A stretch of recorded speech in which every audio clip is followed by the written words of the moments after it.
All right, everybody good to go? Yep. All right, meeting will come to order. Ms. Gore, instead of just calling roll, I think everybody's here. Can you just mark everybody's present and we'll move on? How about that? Ms. Speakman, would you be so kind as to lead us in the Pledge of Allegiance? Followed by a moment of silence, everybody. Pledge allegiance to the flag of the United States of America and to the republic for which it stands, one nation, under God, indivisible, with liberty and justice for all. Moment of silence, please.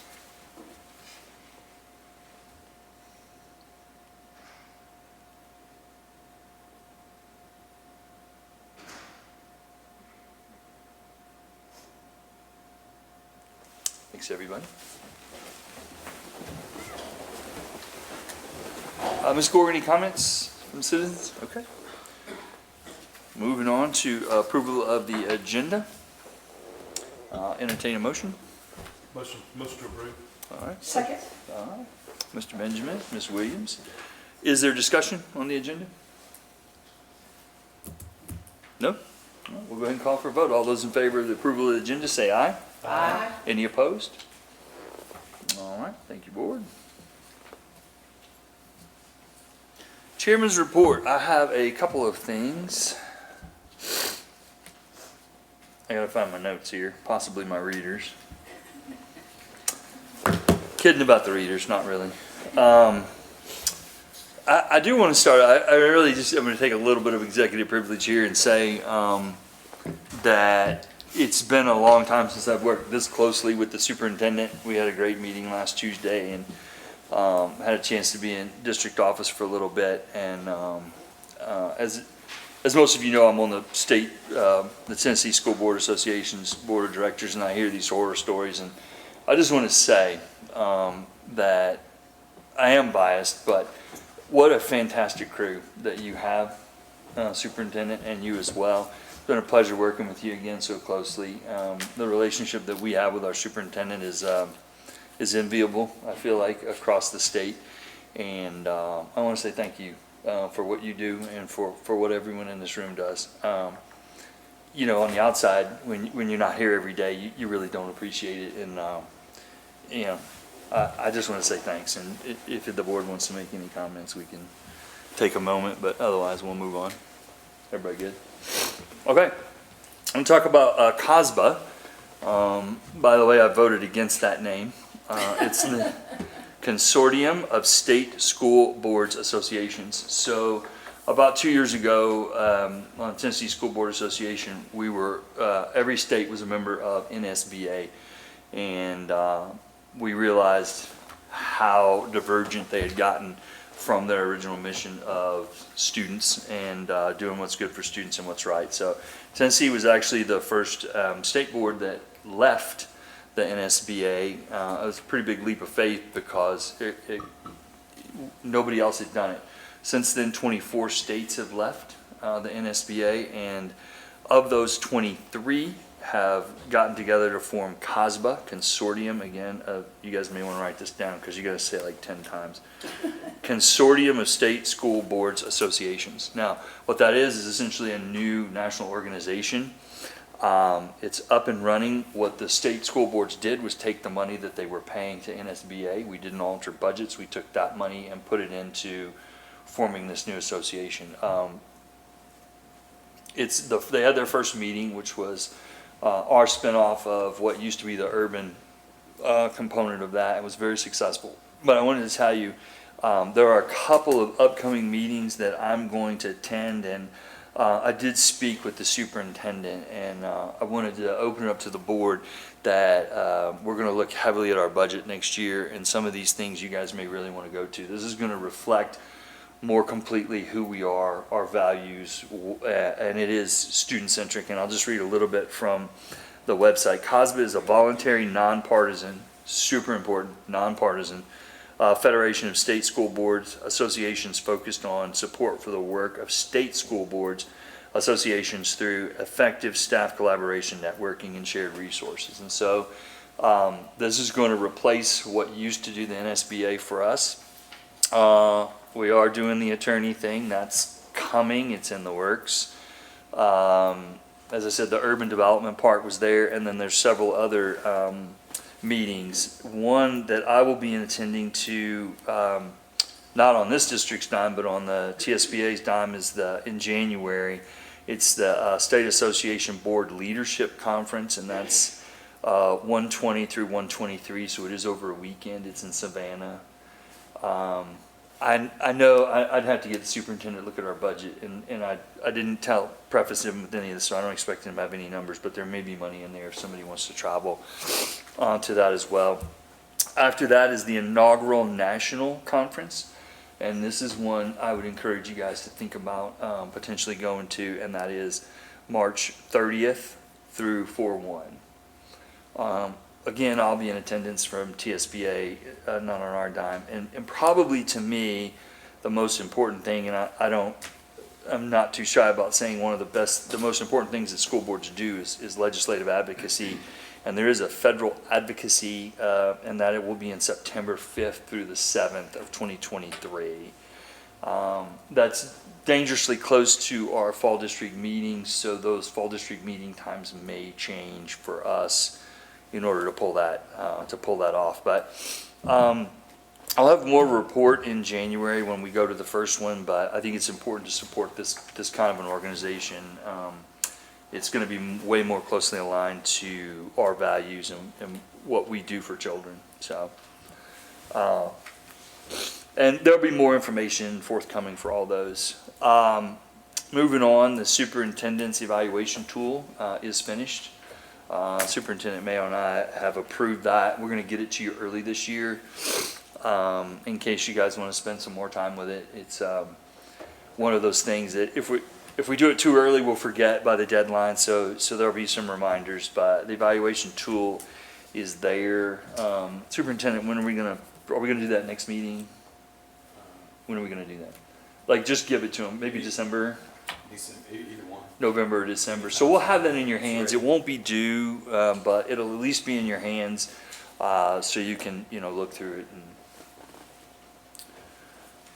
All right. The other thing is there's one more thing, and we're all going to convention. Is that correct? Is everybody signed up? Everybody's going? Okay, cool. And who went to delegate assembly last year? Because I don't remember. You guys did? Yeah. Oh, and you did. Okay. So I guess I have a favor to ask. I know you guys, you three are signed up again this year, and I guess I have a favor to ask if maybe one of you would be willing to let Mr. Dunn go, just because I think I would be happy to. I appreciate that, Ms. Williams. I think it's probably one of the more important things that we do, and just to be in there in that room and be part of making those decisions, I think would be really, I think it'd be excellent for him, and you'll be there anyway, so we'll hopefully, some of those that have been there before, kind of walk you through the voting and all that kind of stuff. But it's really, it's a sight to see the whole political process and how all that works. And It thank you, finally Ms. got a Williams. little spicy last year. Well, and there's potential to get spicy this year because there's 13 motions that didn't make the deadline. So those are out there, and because they didn't make the deadline, we don't just file 13 of them. They're on there. But what it requires is every of those other motions will be a 2/3 vote just to get it on the agenda. That's not easy to do, but most of them are all to do with third grade retention, and there's 5 others that made the deadline, including ours was past the deadline, but I think what we just wanted them to do, it was more for informational purposes. Here's where we stand. There's some really good potential lobbying points there, so that's all I got. Superintendent? Okay. Thank you, first of all, Dr. Viox, for those positive comments It's been a pleasure. about our staff, and I really appreciate that, and I totally agree with you on that. I did look at the budget for the conference, and we could afford in our current budget. Of course, we can build out next year's budget the way we want it to be, but this year's budget, I feel like we can. Every person could go to one of those events if they didn't want to go to the inaugural conference but wanted to go to something else. I would assume the inaugural conference would be the one that most would be interested in, but I think we can swing that for anybody that might be interested. Okay. Okay? Well, I think certainly moving forward, we'll, as a board, look at it for next year and see what your schedules look like and go from that. But I do think it's important to support them, so. Okay. I have just a couple of updates, well, actually more than a couple, for tonight that I wanted to take you through. First of all, just an update on the school year.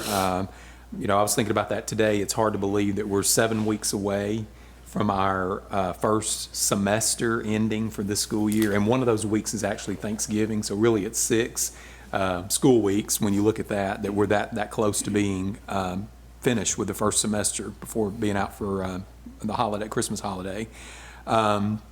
Things are going full swing, sports, extracurricular activities, band, you know, you name it, it's going on, high school, college fair, tutoring, everything's rolling very, very well and moving very quickly. Of course, our employees are continuing to do amazing jobs with all the students and families, with these playing their individual parts, because it takes everybody's part to make these things happen, so that our community and our parents and students, most of all, enjoy some really nice perks, you know, due to the work that our employees do on a daily basis in planning these types of events, you know, for our community and for our families. So I want to make sure that we're recognizing them for that. It's extra. It's above and beyond what they're doing. Last week we had our first installment of Lead Arlington, and that was a really great meeting. It was very well attended.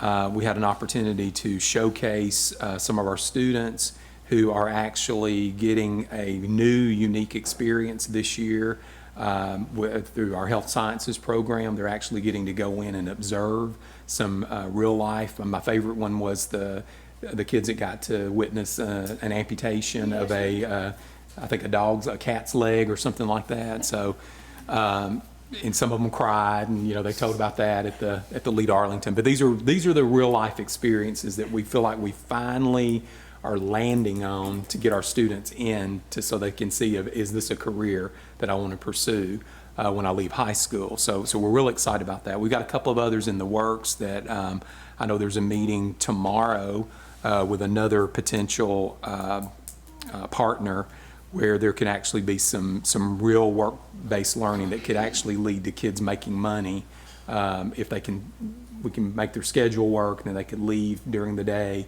actually make money for some of these opportunities. So that's where we're trying to go with these opportunities with our students. And it's taken us a long time to be able to get our foot in the door. But I do think one of the advantages of Blue Oval, I think people are worried. They're worried about their workforce, being able to retain their workforce. So now all of a sudden there is an openness that hasn't ever been there before to want to partner with schools and look around the legal liabilities, try to work something out, because that's been a damper for us in the past where, and I get it, people don't want to take on that liability of an underage student working in their facility. And so I think there's more of an appetite for looking around that now, and that's sort of what we're trying to do, promote through Lead Arlington. We also took a tour of the TV studio, and community people were amazed, blown away by what these kids are doing, what they're producing, and I think it's important always when we can to get community members in there to really see what's going on, behind the walls. But because those kids they're knocking it out of the park in the TV studio for sure. I mentioned Blue Oval City. Mr. Goforth and I attended. I've told you in the past I could do a couple of Blue Oval City meetings a day if I wanted to, or if I had the time to do that. I try to pick and choose what I do. But today we actually went to a breakfast in Bartlett that was hosted by, it was at TCAP Bartlett, but hosted by the Bank of Bartlett.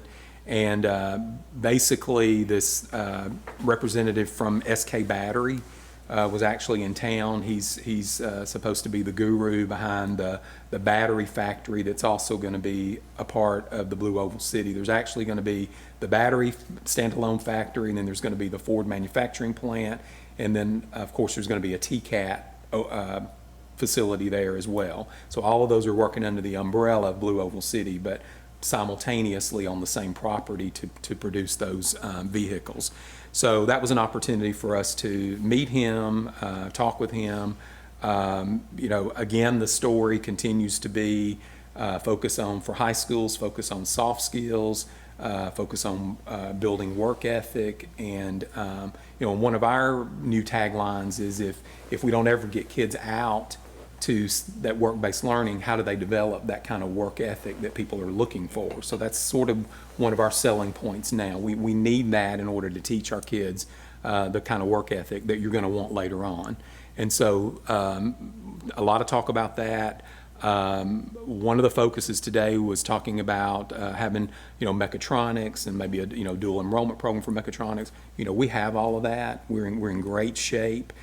Some of these kids can leave high school and go work at Blue Oval City in entry-level positions with the background that they're getting at our high school. So at this point, I don't have any plans of adding any programs or that we may change our mind later on as we learn more about this. But as I'm learning more about it, I feel very comfortable of where we are with our programs and the preparation for those students who are interested in that. The opportunity is there for them. And so I feel really good about that. The STAG, yes, question about that. sure. Do we have anybody from Blue Oval that has kind of come in and agreed with that same assessment? I mean, I know it's one thing for us to say that.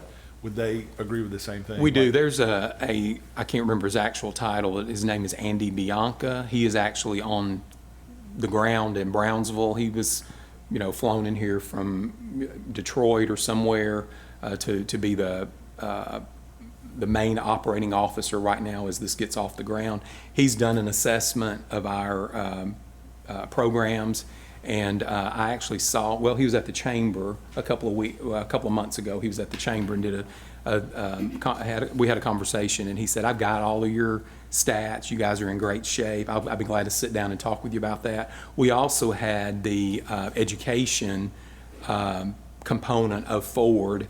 I can't remember the name, EG or something like that. I can't remember the exact acronym for that, but they were here earlier also with that same sentiment that we're where we need to be. And I'm going to speak a little bit about that at the chamber in November. I'm going to have a little bit of information about what we're doing or how that relates to us as a high school and where we are based on the all the pinwheels and things that we've seen through the multiple presentations, so that hopefully we'll be able to communicate that out to the community of where we are. That's in that process. So thank you.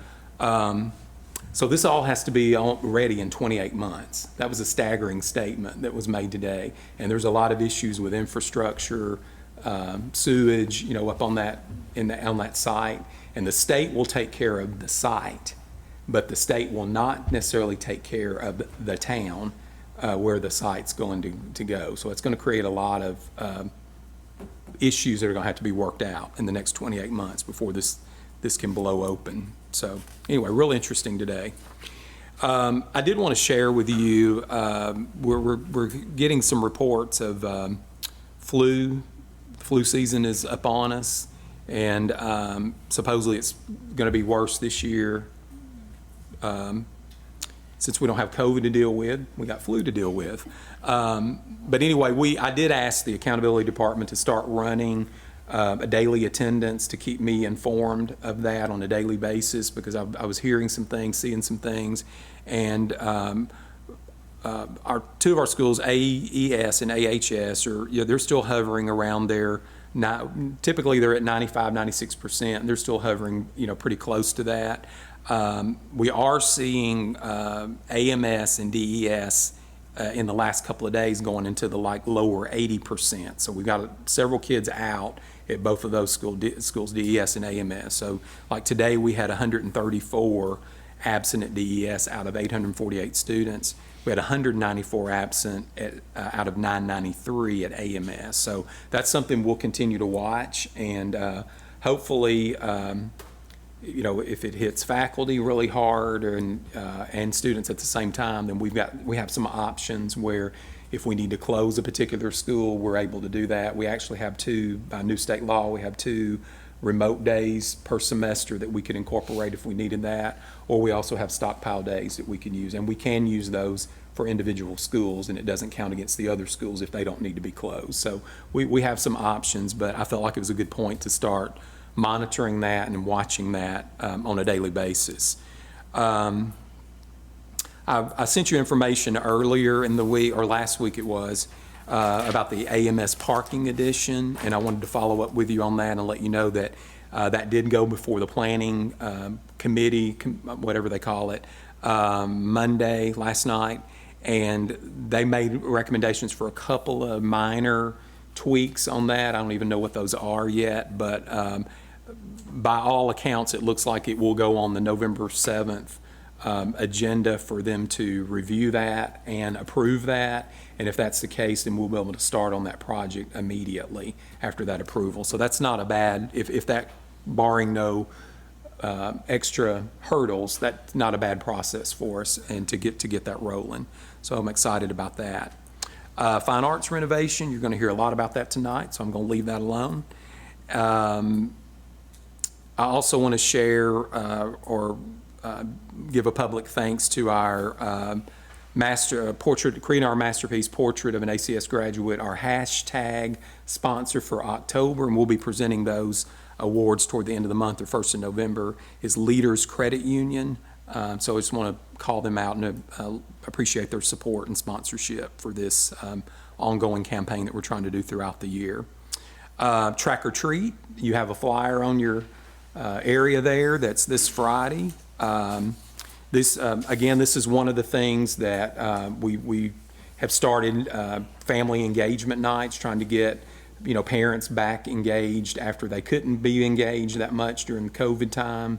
And so this is an effort that we started a little bit last year, but have gassed it up a lot this year. And this is one of those events, and we'll have several more planned throughout the year. But this just gives families and community members an opportunity to be more engaged with our school district. And so hope you all can make it. I haven't decided on my costume yet, or maybe I'm wearing it already, I don't know. So, but anyway, it'll be a fun night for our community. And the weather's supposed to be good. It's not supposed to rain till Saturday, so we should be okay. So with that, I'm going to go into departmental reports. Dr. Clark? Okay. Mr. Goforth? Ms. Douglas? No report. Mr. Ruff? Ms. Speakman? No report. Wow. Mr. Hill? I'll close it out. No report. All right. That wasn't planned. I'm going to have, I'm done with my superintendent's report. Okay. All right, we'll go ahead to the financial report. You don't have that option, unfortunately. This is the August 2022 financial report for our general fund. Our year-to-date revenues were $4.4 million with expenditures at $5.2 million. Nutrition fund had year-to-date revenues at $243,000 with our expenditures at $140,000. The federal and discretionary grant funds, year-to-date revenues $606,000 and expenditures $599,000. CIP fund, nothing as of August. And then our interlocal health benefit plan asset trust report, again for August. Year-to-date revenues right at $4.4 million with expenses at $6.7.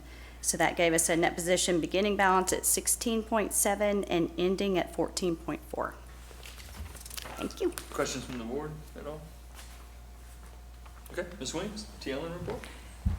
This is a very short report, as close to a no report I can make, I think.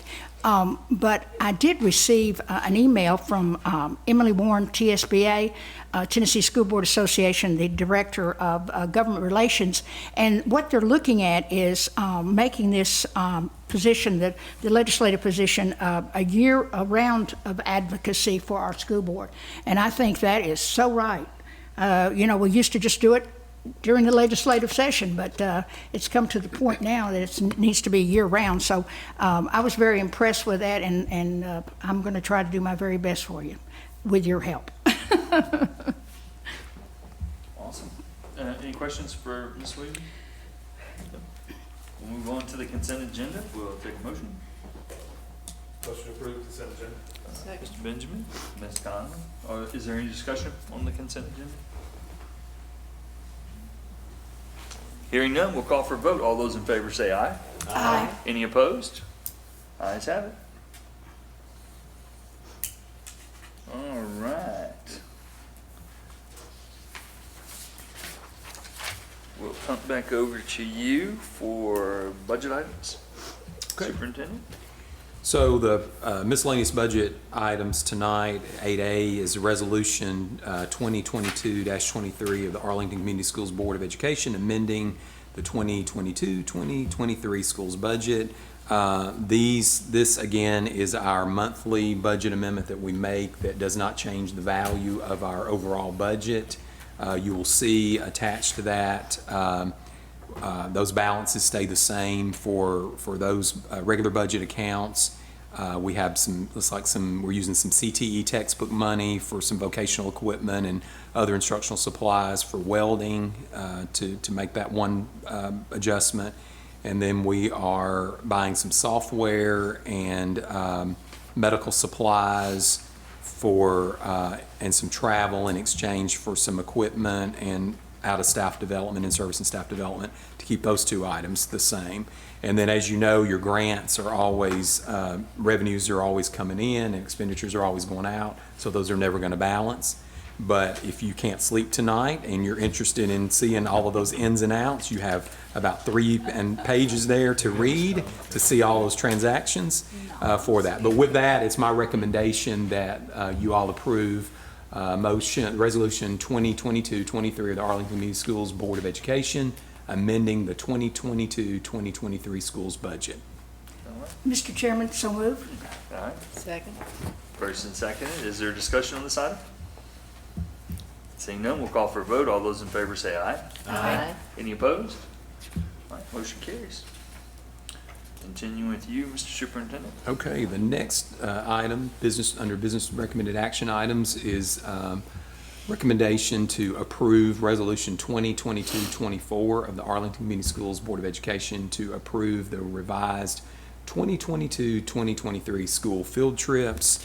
I think everybody has a field trip request on there except maybe for AMS, but as you know, this is a monthly, at least up until around February or so, that we bring these to the board every month for those new field trips that have been added. So with that, it is my recommendation that you approve Resolution 2022-24 of the Arlington Community Schools Board of Education, approving the revised 2022-2023 school field trip schedule.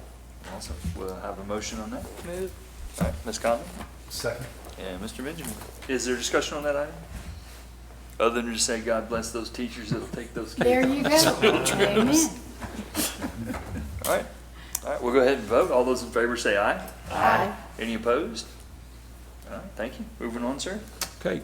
Next item is one you also see monthly frequently is recommendation to approve Resolution 2022-25 of the Arlington Community Schools Board of Education to approve updates to the 2022-2023 school fee schedule. And there's just one on there, and that is an optional fee. Students can continue to pay the current fee, or they can choose to pay the new fee for additional conditioning and practices for this team. So with that is my recommendation that you approve Resolution 2022-25 of the Arlington Community Schools Board of Education to approve updates to the 2022-2023 school fee schedule. We'll have a motion. Move. Ms. Conlon. Oh, Mr. Dunway in. There he is. There he is. Yes, sir. All right, is there discussion on this item? Did everybody understand? The superintendent did a really great job explaining to me that this was an optional thing for additional training and stuff, so parents won't be forced to pay it, but I think that's important to say. Although I think for their money, it seems like a really great opportunity for the kids, so. Is there other discussion? Okay, seeing none, we'll call for a vote. All those in favor say aye. Aye. Any opposed? All right. Okay. So this is the next one's sort of a two-part thing, and I'm gonna let, how do you want to do it? You want to go first, and then have Mr. Benjamin weigh in, or does he want to set up the project and then you talk about what makes the most sense? Let's do the first one first. Okay, good. And then, because we have to have it Yep. to make the other one happen. Perfect. Then it's on you, Mr. Okay, Superintendent. all right. So the next item is Resolution 2022-26 of the Arlington Community Schools Board of Education to adopt the Sourcewell Master Agreement and to authorize participation in the Sourcewell Purchasing Cooperative. So basically what this is this is a consortium that if we're a member of this consortium, it allows us to purchase products that this consortium offers without having to go through a long bid process. So by being a member of this, we can order things faster and be more expedient with getting that. And you're going to see more of this, because one of the things that was brought to our attention when we were doing this resolution was that we probably need to do this with several more consortiums. So you'll probably see that at an upcoming board meeting where we'll have another resolution that will include more consortiums of this type. So that's the reason this is on here, so that we can expedite purchasing of products that this consortium allows us to buy from. So with that, it's my recommendation that you all approve the Resolution 2022-26 of the Arlington Community Schools Board of Education to adopt the Sourcewell Master Agreement and to authorize participation in the Sourcewell Purchasing Cooperative. Great. We have a motion? Motion to approve. All right. Second. And second, Ms. Conley, so Mr. Benjamin and Ms. Conley. Is there discussion on this? All right. Let's go ahead and call for a vote. All those in favor say aye. Aye. Any opposed? Great. Mr. Benjamin, I'll let you weigh in on this, and then the superintendent may have more details, but I'll let you go, sir. Yeah, do we need to bring that to the table Well, or how do we want to do that? We can, typically we get the information and then we'll put it on the table. Okay. So if you just want to kind of give us the background. Yeah, so this next one, 9D, is about baseball stadium bleachers that we're adding there. Talked with our baseball staff. We've talked with Mr. Ruff through this about, hey, what do we do about baseball? There's some drainage. If you look at our baseball stadium, inside the fence looks really, really nice, and our field house looks really, really nice. Our bleachers have just kind of been there probably from the beginning, if I had to guess, when they built this school way back in the day. And the places where our kids go and play, there's just updates. It's all, it's kind of an arms race, it seems like these days in athletics, no matter where we go. But our baseball coach had asked us, Coach Smith had asked us, hey, could we even center these things up, and had a lot of questions. And so I spoke with Mr. Ruff about how do we upgrade what we're already doing. And so we've looked at some possibilities of a new set of bleachers that are kind of, I don't know what shape this is, but it's this one. How do you put that on the record? The U shape? It's right, hands moving, just like that. You want to take a picture? So it looks like that. There's some chair back seats. They're elevated, centered up, and so it'll be a nice piece. And I think that's really what's included in this particular piece of it. There's some additional things they're wanting to do about adding a press box at their Booster Club is wanting to do. They're talking about expanding the space over there and creating a new entryway for baseball, and even Mr. Ruff and I had talked about entryways for each of our sports teams. That, hey, this is where you come in. Hey, home of the Tigers football or whatever. That's way down the road. That's not included in this, but this is really just the beginning piece of that baseball piece. And so it's something that they're wanting to do. It's something the Booster Club's wanting to be a part of, and then so that's how it kind of ended up in our lap of. Okay. Getting this done. I'm gonna let the superintendent weigh in, then we'll get a motion, and the board may have questions. Yeah, so you want me to, I can go ahead and recommend the item. Whatever you want to do, Okay. sir. All right, so this item is a recommendation to purchase AHS baseball stadium bleachers in the amount of $249,188.68 from Bleachers and Stadium, a subsidiary of Hussey Seating Company, pursuant to Sourcewell National Purchasing Cooperative Contract that you just approved. So that was the purpose of having that other on there, so we can actually then entertain, you all can entertain approving this motion to actually purchase the bleachers now. Initially, I believe in our CIP for this year, we have allocated $95,000 for bleachers. But in talking with Mr. Ruff, and then Mr. Benjamin and I have also met and talked about this, as time has gone, when we first planned that, as time has gone forward and more needs have been brought to the forefront, my thought process on that was we don't need to spend $95,000 and then people not be pleased with it, and then the next year they come back and say, oh, this wasn't really what we wanted, this isn't working. So then we've thrown that $95,000 away, and then we got to start over and do something else. So Mr. Ruff assured me that he has the funds in his capital account to cover the difference in that cost of what we allocated. So it does not require that we do a budget transfer for this. The money is already there. And so, and it will better serve the purpose, the team, put us in a better, I guess, more competitive type situation with other teams that we play and that we visit. So with that, it's my recommendation that you all approve the purchase of the AHS baseball stadium bleachers in the amount of $249,188.68 from Bleachers and Stadium, subsidiary of Hussey Seating Company, pursuant to Sourcewell National Purchasing Cooperative Contract. We'll entertain a motion. Motion approved. Second. Oh, look at that, Mr. Dunn again. All right, so we have a motion and a second. Is there questions about this, and in particular, I think for Mr. Dunn, that this was already allocated as our CIP, so that money was already approved, but this, in my opinion, this is the best part about being in a small, flexible district, is you see needs like this and you say, well, this was a really good idea, but hey, this may be a better idea. And I think that's been exemplified at ACS all these years, and I think this is just another one of those cases. But anyway, does the board have questions or comment? No?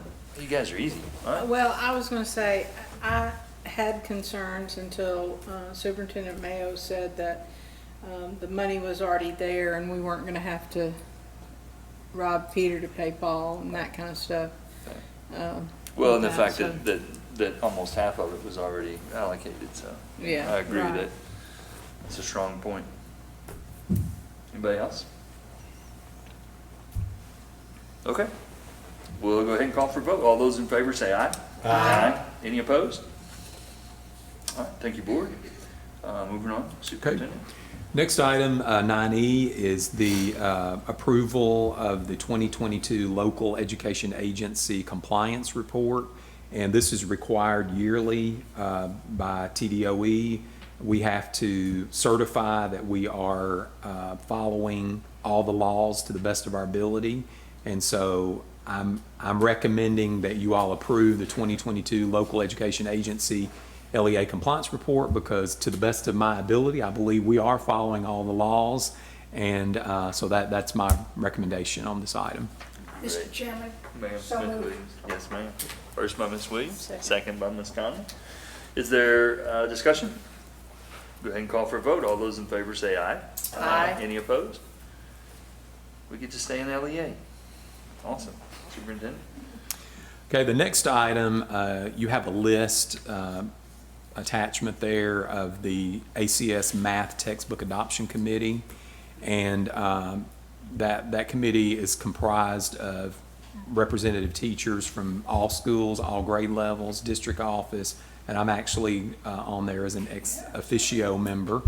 And so with that, and of course we receive principal input on who to select or who was nominated to serve on this committee. So with that is my recommendation that you all approve the ACS Math Textbook Adoption Committee for 22-23, and that work, I believe, Mr. Goforth, will begin, it's really for next year, right? But we're starting it this year, but we'll actually adopt next year. Well, we'll adopt this year, we will. But it'll implement next year. Okay, I knew something about next year. Okay, I got it now. So with that, it's my recommendation that the ACS Math Textbook Adoption Committee 2022-23 be approved. Awesome. Mr. Chairman, Ms. so Williams. moved. First by Ms. Williams, Second by Mr. Minnion. There's discussion on that item? All right, we'll go ahead and call for a vote. All those in favor say aye. Aye. Any opposed? Okay. Moving on. This is the good part right here. This item here, do you all want to see the presentation? Because what this vote is for tonight is you're probably going to need to see the presentation before you entertain whether or not we need to proceed and move forward with this project. So I think that'd be great. with that, I'll ask Fleming to bring their team up, and Mr. Winter, if you would, you introduce your people that you have with you tonight, and have representative, I believe, from Chris Woods as well. So we'll let you have it at this point. No pressure. Thank you. Board members, thank you for the invitation to appear before you. My name is Michael Winter. I'm a partner with Fleming Architects. I have with me Joe Pica. She's a project manager for this project for our office, as well as Grant Mills from Chris Woods Construction, who has planned to be the construction manager for this project. We are very excited to bring you this presentation as an update. I also really appreciate the collaboration and the cooperation of Superintendent Mayo and his staff, Ms. Speakman, Mr. Ruff, and Mr. Hill. We've really enjoyed working with them, understanding the needs of the project, as well as many of the fine arts teachers. We've met with them. We started this project back in June, and we've come this far to bring you this presentation and this update. So we're very excited to show you that. So to begin, I just want to kind of give you a couple of teaser images, but I'm going to kind of go over the scope of the project with you so you can kind of understand what the proposal is and what all this will encompass, and then we can discuss from there. So let's start with the project scope. When Mr. Mayo brought this project to us, he explained that there was a need for more attention on fine arts. There's a couple of programmatic and functional issues, space requirements and things like that. But one of the things that he mentioned to us was that there's not a clear entrance and not a clear distinctive area for fine arts. And so that's really where we began this project. And so one of the things that is on the scope for this project is the new fine arts main entry. And this, aside from bringing a little bit more attention to the program, it also solves a functional problem about accessing the space for the auditorium and the rest of the fine art spaces without having to go through a lot of parking and a lot of walking to get to the front door. And I'll show you that here shortly.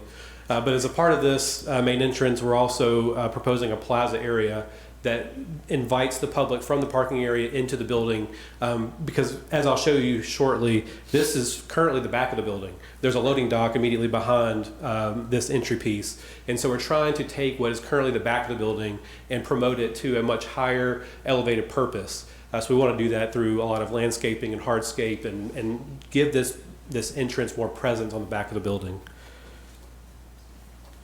So this is a floor plan, a partial floor plan of the existing building. The existing building is grayed out. It's maybe not as dark as I intended, but the new addition is on the back part, on the north part of this screen. And you can see the parking area to the far left. The main entrance to the parking and to the whole site is on the bottom left corner.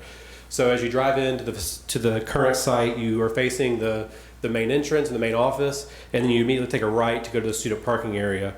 And as you go to the parking area, that's pretty much the back of the fine arts area now. So that's where the band room is, that's where the back of the auditorium, and the back where they load in for scenery and things like that. And this proposal is to add some additional square footage to account for some functional space back there. And then you can see the new plaza, the new entry area that directly aligns with the parking. And you can see the big yellow arrow, or the gold arrow, as Mr. Hill will correct me, is the main entry piece. So you can see the intent is you come into the site, you park at a much more close and convenient location, and then you enter in through this nice plaza and through this entry piece, and then you're immediately dumped into the fine arts corridor system and can immediately get into the auditorium. So the idea here is, again, promote fine arts, get a much better direct connection from parking to the auditorium, and elevate the program. So as we're going through this functional process of adding the square footage, we also want to think about how we can use this and use it for multi-purpose. So this entry, we're also proposing to double as an art gallery space. So it's a light, bright area that's obviously serving as a lobby space, but also could be used to show art from the art students. It can be used to show theater posters for the upcoming productions. It could be used as an impromptu event space. So we really envision that space as being something multifunctional. There's also a new fine arts classroom that's immediately adjacent to this entrance. And I'll get into a little bit of that later. It's again providing multiple purposes in this plan. And then again in this plan, it's hard to see, I'll show you a bit later, but we're also adding a new teacher work area that's dedicated for the fine arts wing, which was a need that was not available before this project started. So moving into a little bit more detail. So the project scope for instrumental music is to obviously add a much larger band room. This band room will seat the entire band, as well as all of the storage components that are required, which are a lot. Lots of instruments, color guard percussion, music storage, and then office space for the band teachers as well. And you may ask, why do we need a new band room? We have one. Well, part of the plan is to take the old band room, which is in the bottom right of the floor plan, and convert that into an orchestra classroom. So now there will be a dedicated space for orchestra and a dedicated space for band. Part of the band room has also become a corridor. You can see the space between orchestra and the large practice room. That's currently a part of the band room, but we're going to blow that wall out and continue the corridor to the screen to the right, which will improve the egress capacity of the building and also improve the circulation within the fine arts wing. We're also introducing a number of practice rooms. There are some in the existing band room, but they're small. So we're introducing a couple of different size practice rooms. You can see two small practice rooms, one medium-sized practice room, and one large practice room. So that gives a variety of options for the band and orchestra and choir to use those as breakout spaces for sectional rehearsals or whatever they may need. We're also proposing some improvements for the art classrooms.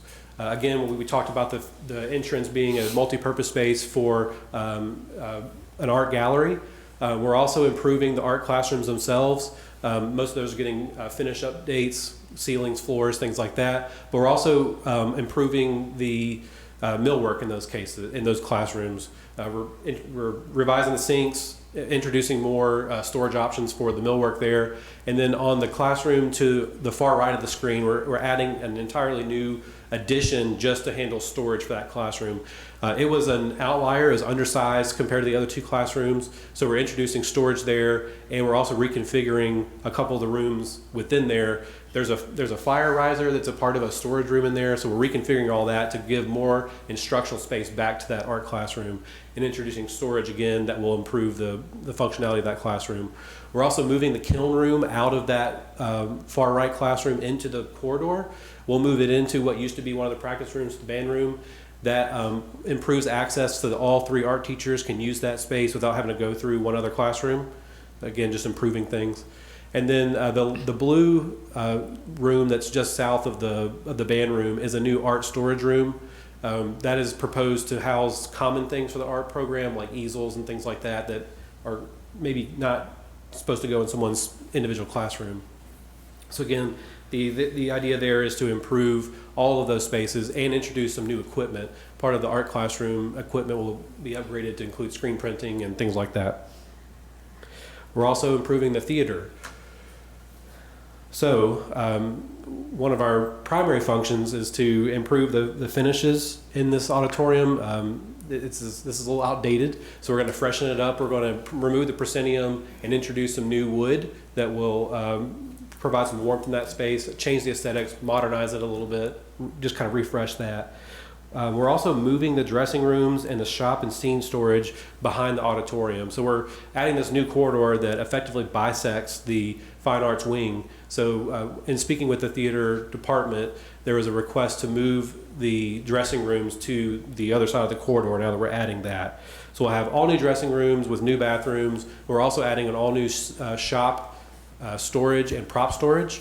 That will allow them to move out of a very small space now, move into a much more functional, much more large space, and then we'll reuse the old shop storage for stage storage for things like the grand piano, shelves for the choir, and other things that are common for the stage area. We're also improving safety. This was another request from the superintendent. There's two things that are part of this. The first one is I mentioned the Fine Arts Classroom is doing double duty. All new additions in the state are required to now have storm shelters.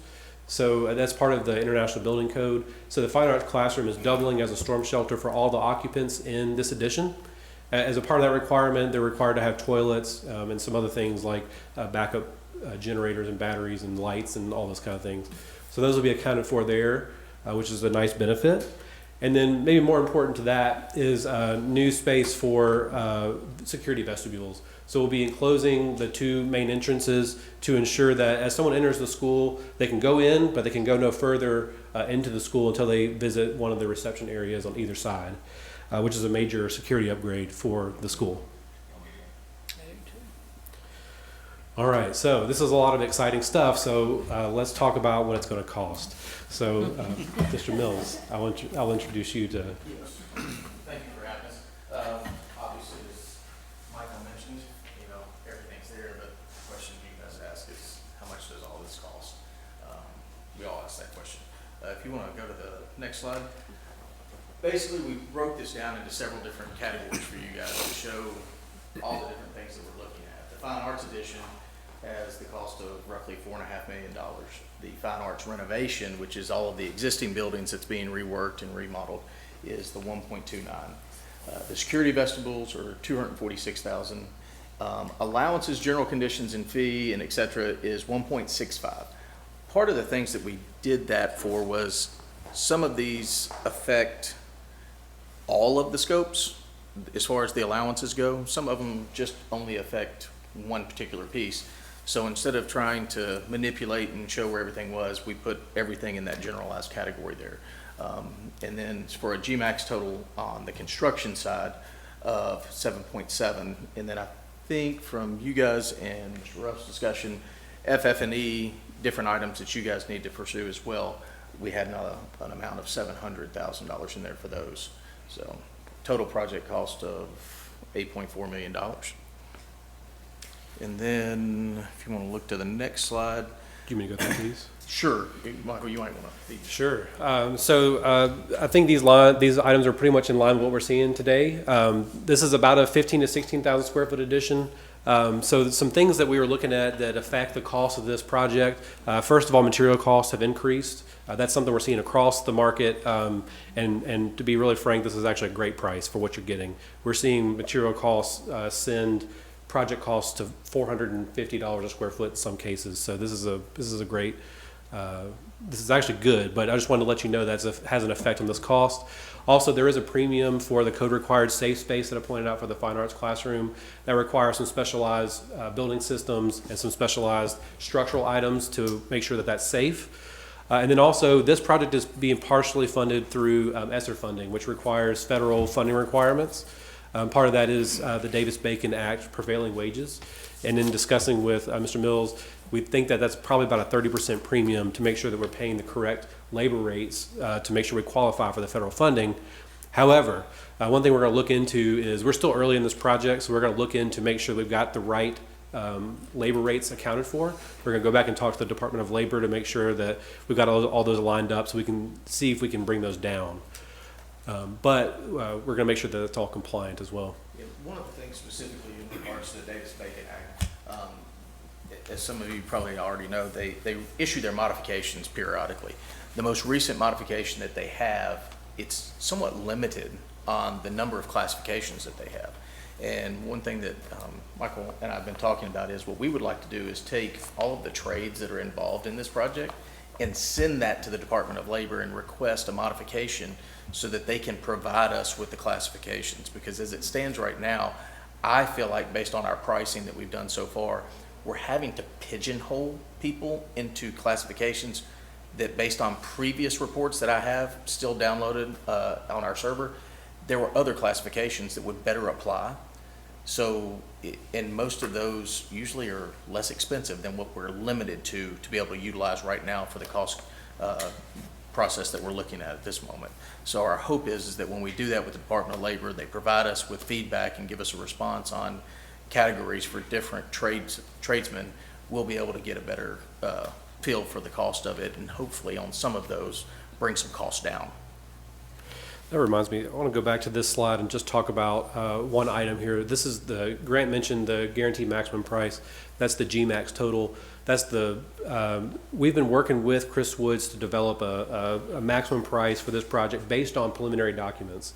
So we've gone through schematic design and now we're finishing up our design development. We have one more stage of design and drawings to go, but we've worked with Chris Woods to develop this guaranteed maximum price to present to the board. That way this is one ask, and that's part of the reason that allowances, general conditions, et cetera, is lumped all together, because it does include a few allowances that allow us to cover the things that we can't anticipate yet. So it includes a couple things, design contingencies and things like that, to make sure, also inflation, we're making sure we're accounting for those items now so that's still one ask for the board and we're protected from here out. And then you also may be asking about schedule. So let me talk about this briefly. As I mentioned, we've been working on this project in design since June, meeting with faculty and administration. We've, as I just mentioned, wrapped up our design development. So we're kind of we're about to enter into the construction documents phase, and then we'll carry through that and hand over the drawings to Chris Woods and their team in December so that they can bid this project. It will still be publicly bid. We'll still get competitive bidding, which is great. And then we'll also be permitting it with the State Fire Marshal's Office, with Arlington, and with Shelby County over the December, early January timeframe. And we're projecting the construction of the main addition to begin in January. And then the substantial completion is 10 months later in October. And then in the summer of 2023, we anticipate renovating the existing fine art space.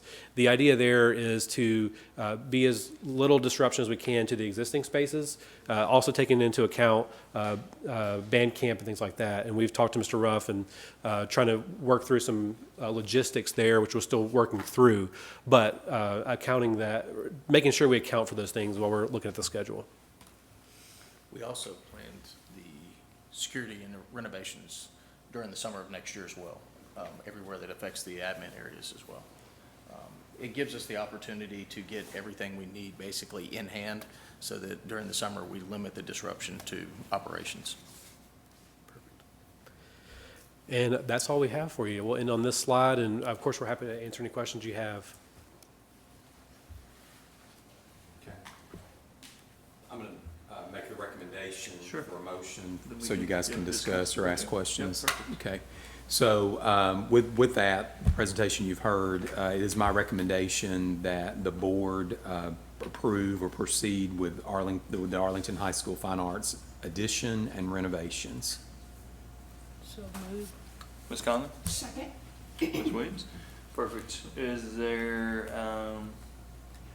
discussion? I hate to go first, but my first question was ESSER funds. You answered that. But if you could go back to the addition part, I think just to ask a question about scale. So I'm just curious, like the fine arts entry and gallery. So I guess I'm not as visual as some people. Like, what is basically the size of that vestibule before you get into the hallway? I think it's Just couple close. thousand. It doesn't have to be. I think it's about a couple thousand square feet. Joe, does that sound right? Okay. Yeah, And so, I don't know, 18, 20 feet wide, something like 30 feet deep, something like that. Okay. Yeah. And what about that band room, just as a guess? It's like 9. Wow. Yes. And Holy that's cow. specifically sized to handle some mats and things like that. So that's why Joe remembers it off the top of her head. Awesome. And Okay, do you that's remember all how- I had. It's easier to, you talk about something, I mean, it's gonna be big. You can tell by looking, it's gonna be big, but It's probably one of the we've done a ton of schools, and this is probably one of the largest band rooms we've designed, which is exciting. It means the program's growing, and our band is good now. Yeah. They're good. They deserve it. Okay. So I did want to add, if I may, we initially allocated about $7 million for this project in CIP, and that was before we added the security vestibules. We decided to add that this summer in light of things that were going on in the nation. We thought this was a perfect time to do this.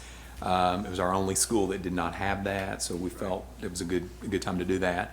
That was also before we actually started really getting in the weeds and meeting with the fine arts teachers. And fine arts people have exquisite appetites for nice things. And so we're trying to find the balance of that as we've had multiple meetings with them, but to also listen to them and let them tell us what are some things that would make your space, really good, give that same professional experience to students who may want to pursue that as a career, as we're trying to do for, work-based learning opportunities in the other part of our school. So those are some things to keep in mind. I've asked Miss Douglas to tell me, because I had forgotten. Yeah, we allocated for the band area only $1,150,000 of ESSER money for that. Right. So you've got right at that amount coming out for that's ESSER. It's not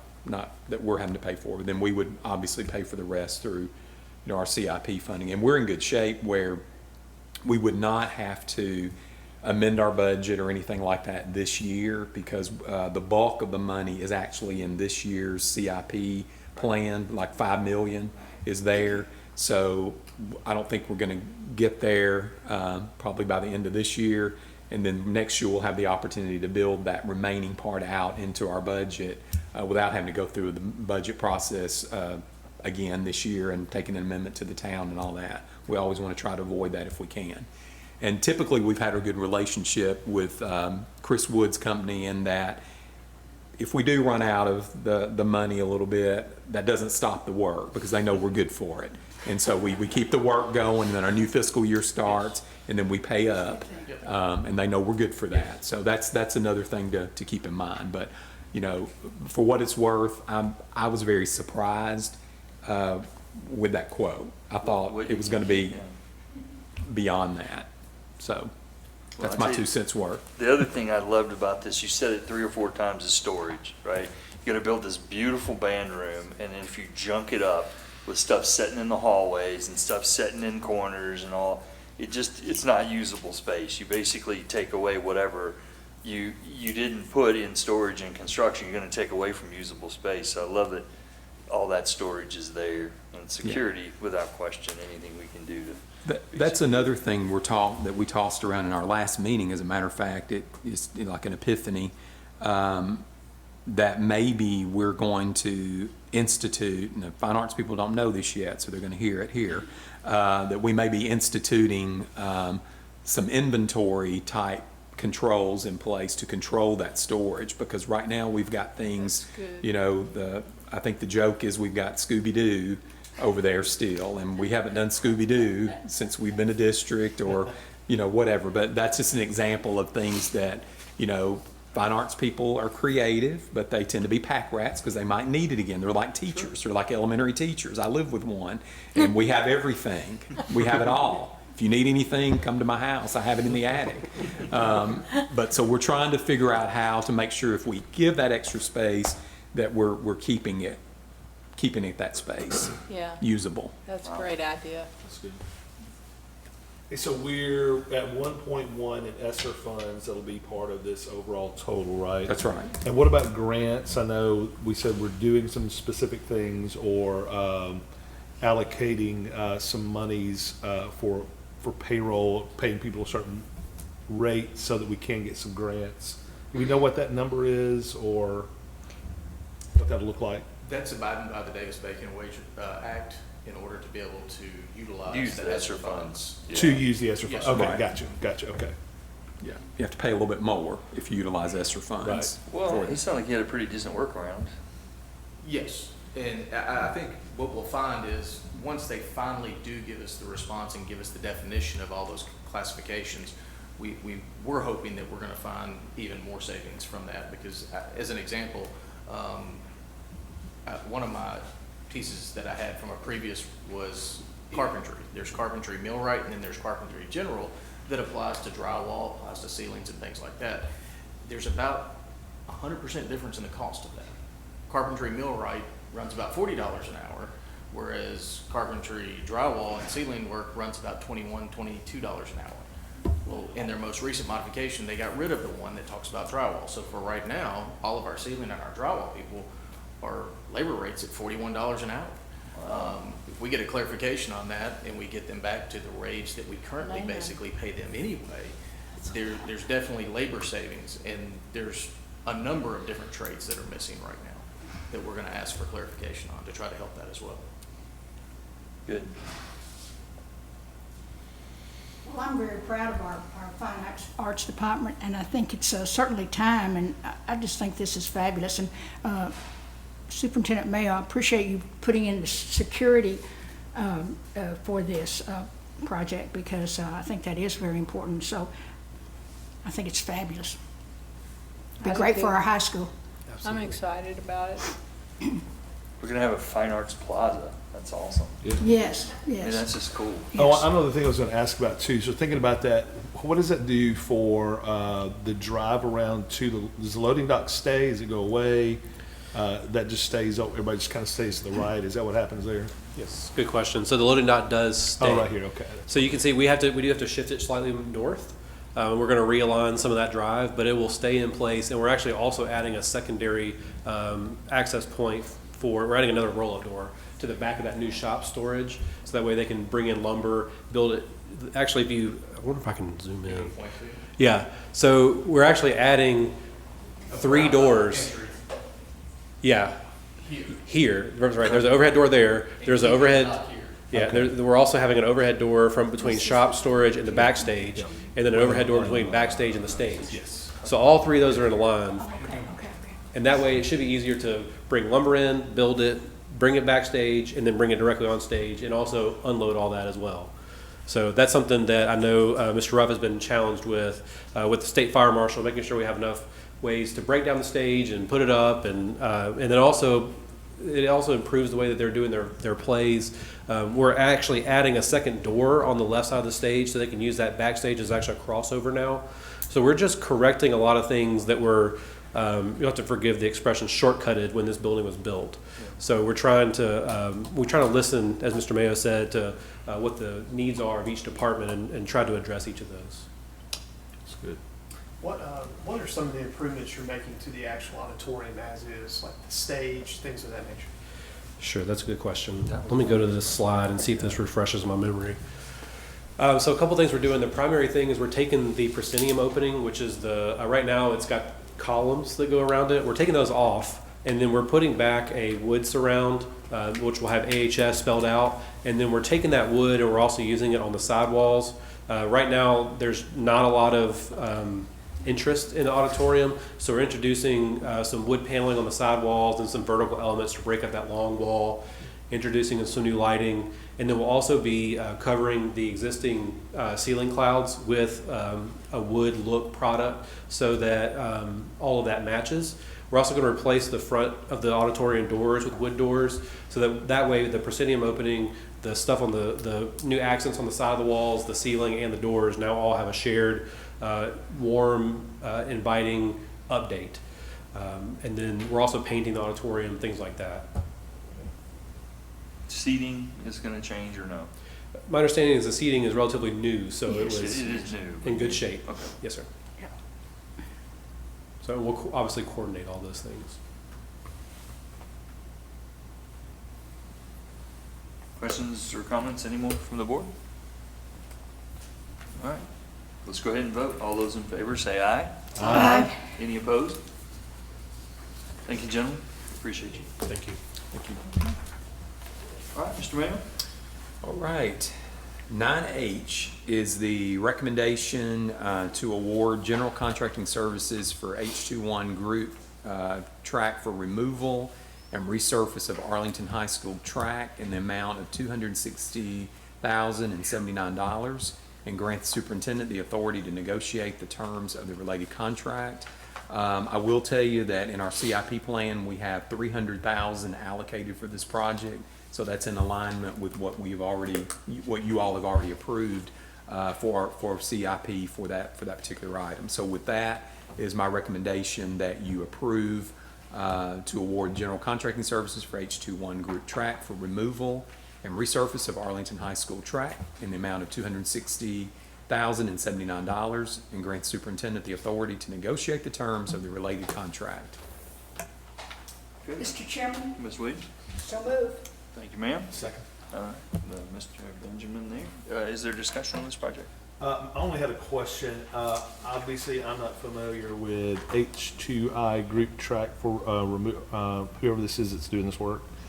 I assume that's what they do, or it's just somebody that this is their thing. I don't know them at all, so I'm just asking. He's more familiar with them than I am. Several groups on that with Benjamin, and they came back with one of the best responsive. They came back with one of the best responsive bids. Pretty much researched Hellas. There was another company out of Illinois. We researched quite a few places. The last place that did the resurface for us was United Sports Systems out of Kansas. So, yeah, we did a lot of research and legwork into this, and I feel like we're going to get a very good product out of this. Every one of them had a 5-year warranty. And that's what basically we got out of the resurface on this one. Right. This gives us the opportunity to re-top coat this one as we go forward. So it'll be quite a while before we'll actually have to redo the entire track again. Cool, thank you. We were actually scheduled to do this last year, but when we bid it out, it was like $500,000-$600,000. Correct. And so we decided to wait. And so that's why we're getting now under where we have allocated it in our CIP plan. Yeah. Because it was due last year, but we weren't going to go there with that amount. Well, hopefully the extra money will account for any overages, maybe. Yeah. So it's Yeah. good that we allocated more from that. Yeah. Awesome. Any other discussion? All right, let's go ahead and vote. All those in favor say aye. Aye. Any opposed? Excellent. Superintendent, I guess I'll take this one. Yep. So this is a policy change. It's literally one word. Prior to this, we always elected board officers in right after. We typically had an election in July, and with the election cycle being extended, and it looks like the town is no longer going to foot the bill for elections, it's going to be moved forward or backwards, pardon me. And I just thought it was prudent to change the voting from July to, what did we change, September, I guess, as we already did. We did it for this year. I think moving forward, it kind of makes sense if the election's going to be on that same cycle, just to leave it. So it's simply changing from July to September. But I didn't, I wanted everybody to have an opportunity to weigh in and talk about that. And so let's get a motion and go from there. Motion to approve. Okay. Second. Mr. Dunn. Perfect. Anybody have any questions about that? I think literally that's all we changed was, it was July or whatever till Well, it makes sense September. for it to be post-election, when we never who's gonna, win the election to get on the board, and that way they get a voice and Right. chairman or whatever. As it is should gonna be. go on. So I Yeah, think and it's- 30 days, remember 30 days to certify the vote. So if the vote is going to continue to be on August the 4th or whatever, it should be enough time to make it on the September meeting. I think it's just cleaner, and the town's not, I think the last total I heard was $50,000 to have an election, and so, which is why we were originally all extended to put on the schedule. And I did speak to the mayor about that before I made this change, and he says there's no plans to go back. So it's kind of where we are. I'm not really against it at all, Mr. Chairman. I do remember why we changed it to the date to June, because we just wanted to be on the school calendar. And it made it cleaner and just, going along with what's going on and what's happening is why we did that. But I have no real. And that's an excellent point. And if the board feels strongly enough about it, then we'll certainly leave it. But Well, another thing, running an election separate from the town election cost, I want to say the mayor told me $45,000. yeah, it's the last And estimate was that's- 55. yeah. So they're not going to do that. Yeah, so That's not going to happen. they didn't. Just for us, let alone school board election. I was basically told, no. So. Yeah. But anyway, I wanted everybody to weigh in on it. It just seemed prudent to make it on that schedule. Can I ask Mr. Mayo? May I ask Yeah, Mr. Mayo? 100%. Mr. Mayo, how do you feel about this? Do you have any concerns about it at all? I don't have any concerns about it. I mean, if we start the year, fiscal year in July, then like this year, we had to change,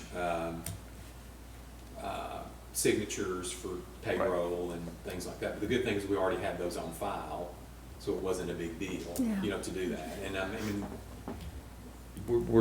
I think we're of a size we can manage those kinds of changes. I don't think it's a big deal either way. It's whatever you guys decide. Well, that's an important point. We don't want to impact daily business. Exactly.